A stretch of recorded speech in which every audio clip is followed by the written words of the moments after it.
Let's talk about Senator Obama. He's clearly upset at your speech at the Republican National Convention when you took on, quote, community organizers.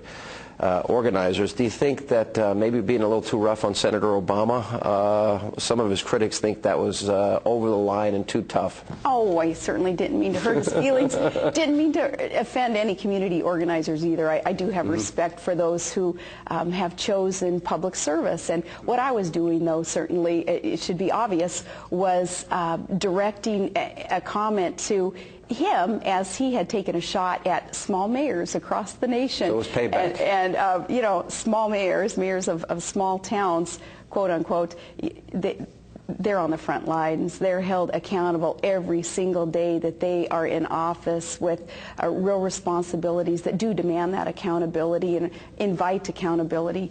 Why do you think that some prominent women's groups in America have not supported you? You've even been attacked by some of them. You know, I don't know. That's their prerogative, though.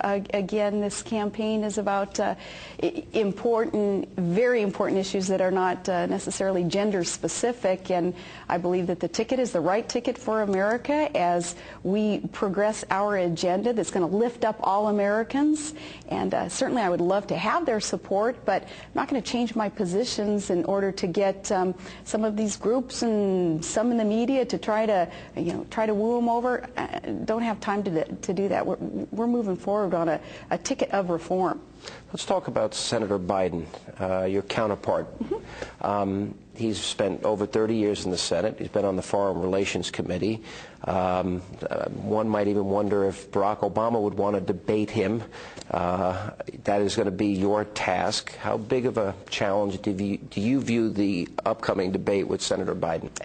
Senator Biden has tremendous amounts of experience. You know, I think he was first elected when I was like in second grade. He's been in there a long time. So he's got the experience.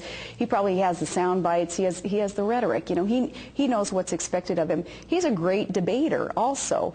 And so, you know, yeah, it's going to be quite a task in front of me. But again, the American people are concerned about the issues aforementioned already here. And the American people, they are wise and reading through a lot of the rhetoric, and they want to know what a person's worldview is. They want to know what a person's agenda is. They also want to know what the examples are that they can judge where that person will be able to lead them. You said that in the last part of your interview with, I noticed, Charles Gibson, you said that you thought that Senator Obama, he probably regrets it now in terms of not picking Senator Clinton. Why do you feel that way?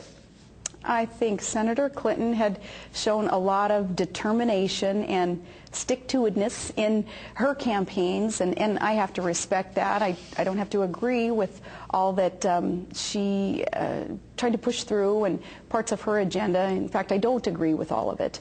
But there are some things that Hillary Clinton did that nobody can take away from her, and that is the 18 million cracks that she put there in that highest and hardest glass ceiling in America's political scene. She was able to affect that, and I respect that.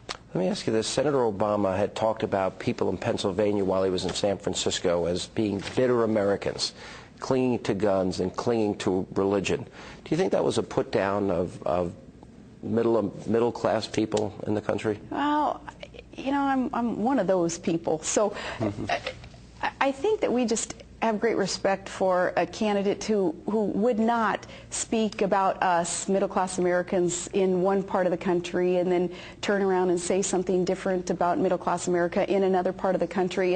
And let me go back to John McCain and that assurance that I can give Americans that the candidate whom I am running with, he is the same man no matter where he is, no matter who is listening. He is a man who is so proud of America and is very much in touch with middle-class Americans and wants to be hired by Americans so that he can work for them and put government on their side.